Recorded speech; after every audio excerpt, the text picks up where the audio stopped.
दर्शकों नमस्कार, स्वागत है आपका 25 खबर पालघर में। मैं हूं तेजेंद्र सिंह। चलिए चलते हैं आज की खबरों की ओर। पालघर निकाय चुनाव 68.29% हुआ मतदान। पालघर जिले की 3 नगर परिषदों और 1 नगर पंचायत के चुनावों के लिए 68.29% मतदान दर्ज किया गया। जिला प्रशासन के अनुसार चुनावी प्रक्रिया शांतिपूर्वक संपन्न हुई। हालांकि लंबी कतारों के कारण कुछ स्थानों पर मतदान धीमी गति से चला। मतदान के दौरान पालघर में बवाल, पुलिस का हस्तक्षेप। पालघर में मतदान प्रक्रिया के दौरान बीजेपी और शिवसेना गुट के कार्यकर्ताओं के बीच झड़प हुई, जिसके कारण पुलिस को हस्तक्षेप करना पड़ा। तनावपूर्ण माहौल के बीच पालघर पूर्वी के एक मतदान केंद्र पर ईवीएम मशीन खराब होने पर भी कार्यकर्ताओं ने आपत्ति जताई और हंगामा किया। फर्जी मतदान के आरोप, वेवूर मतदान केंद्र पर विवाद। वेवूर नवली मतदान केंद्र पर फर्जी मतदान के प्रयास के आरोपों को लेकर बीजेपी और विरोधी शिवसेना के पदाधिकारियों के बीच जोरदार बहस हुई। स्थिति बिगड़ने पर पुलिस को बुलाना पड़ा और फिर पुलिस के हस्तक्षेप के बाद स्थिति नियंत्रित हुई। विकास परियोजनाओं के विरोध में मेधा पाटकर का प्रदर्शन। सामाजिक कार्यकर्ता मेधा पाटकर ने पालघर में बुलेट ट्रेन, एक्सप्रेस वे जैसी विकास परियोजनाओं का कड़ा विरोध किया। उन्होंने कहा कि ये परियोजनाएं अमीर व्यापारियों के लिए हैं और इनसे गांव, जंगल, पर्यावरण और स्थानीय लोगों की आजीविका पर बुरा असर पड़ रहा है। उन्होंने 5 नवंबर से आंदोलन शुरू करने की घोषणा की। हरित महाराष्ट्र अभियान में पालघर जिला अव्वल। हरित महाराष्ट्र समृद्ध महाराष्ट्र अभियान के तहत पालघर जिले ने वृक्षारोपण के लक्ष्य को पार कर लिया है। जिले को दिए गए 38.40 लाख पौधों के लक्ष्य के मुकाबले जिले ने रिकॉर्ड 44.84 लाख पौधे लगाकर लक्ष्य का 130% प्रदर्शन दर्ज किया है। चलो कार्यालय देखें, पहल को छात्रों का जबरदस्त प्रतिसाद। आदिवासी विकास परियोजना जवाहर के तहत शुरू की गई चलो कार्यालय देखें पहल को छात्रों का शानदार प्रतिसाद मिल रहा है।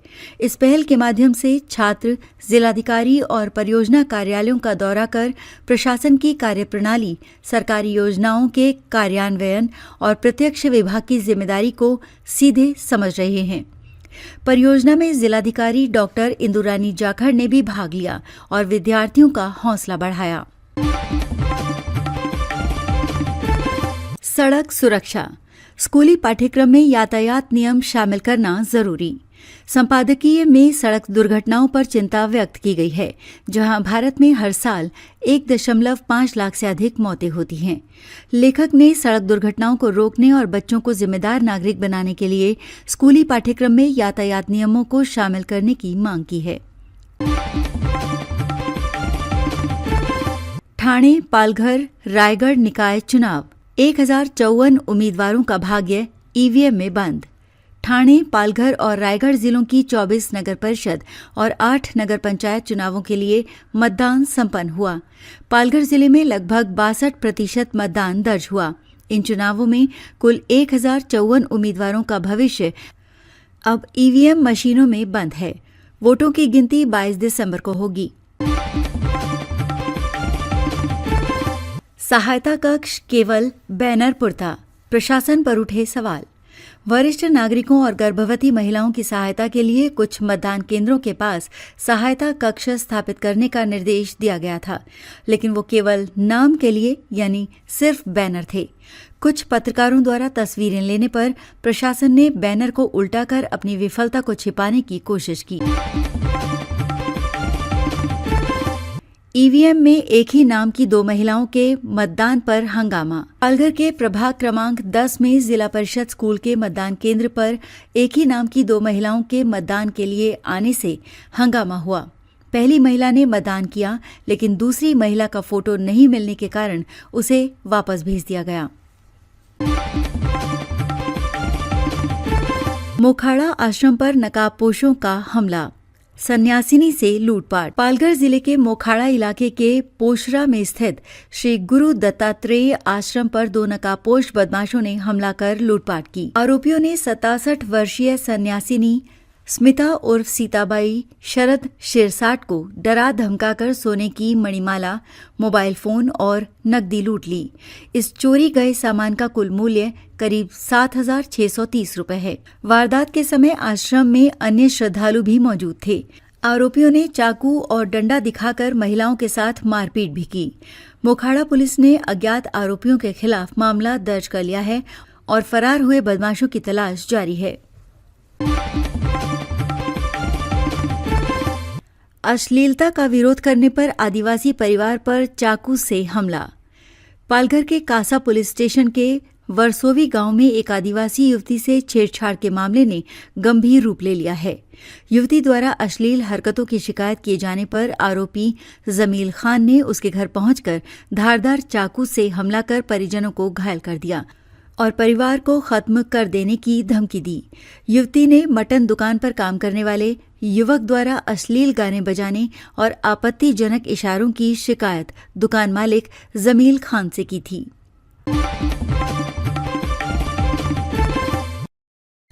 कासा छेड़छाड़ मामले में मुख्य आरोपी जमील खान गिरफ्तार। कासा पुलिस ने आदिवासी युवती से छेड़छाड़ और उसके परिवार पर धारदार हथियार से हमला करने के आरोप में मुख्य आरोपी जमील खान को उसके घर से गिरफ्तार कर लिया है। पुलिस ने आरोपी के खिलाफ SC/ST अत्याचार निवारण अधिनियम सहित कई गंभीर धाराओं में मामला दर्ज किया है। आरोपी को न्यायालय में पेश किया गया, जहां से उसे 3 दिनों की पुलिस हिरासत दी गई है। घटना की जांच जवाहर के पुलिस अधीक्षक समीर मेहर के मार्गदर्शन में की जा रही है। दिव्यांग मुक्त भारत पहल के तहत 185 कृत्रिम अंगों का वितरण। दिव्यांग मुक्त भारत की दिशा में एक महत्वपूर्ण कदम उठाते हुए मुंबई से स्वर्गीय कृष्णा अवयव वितरण प्रतिष्ठान और आरोहण द्वारा दहानू के कोसबार शिविर में कृत्रिम अंगों का वितरण किया गया। इस शिविर में दहानू, जवाहर और विक्रमगढ़ क्षेत्रों के दिव्यांगों को कुल मिलाकर 185 कृत्रिम अंग, 20 हाथ और 165 पैर यानी कैलिपर वितरित किए गए। इस पहल से दिव्यांग व्यक्ति काम करने और सामान्य जीवन जीने में सक्षम होंगे। वाड़ा में साइबर धोखाधड़ी। APK लिंक से 7,50,000 की रकम चोरी। पालघर जिले के वाड़ा में साइबर धोखाधड़ी का एक मामला सामने आया है। शिकायतकर्ता चंद्रकांत गोले के मोबाइल पर एक अज्ञात व्यक्ति द्वारा भेजे गए APK फाइल लिंक को क्लिक करते ही उनका अकाउंट हैक हो गया।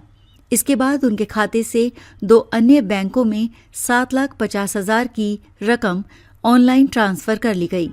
वाड़ा पुलिस ने अज्ञात आरोपियों के विरुद्ध चोरी, धोखाधड़ी और IT एक्ट की धाराओं के तहत अपराध पंजीकृत कर लिया है। पालघर के युवा मत्स्य व्यवसायियों ने कोच्चि में प्रशिक्षण पूरा किया। पालघर जिले में मत्स्य व्यवसाय को बढ़ावा देने के उद्देश्य से 20 युवा मत्स्य व्यवसायियों ने कोच्चि में अपना प्रशिक्षण सफलतापूर्वक पूरा कर लिया है।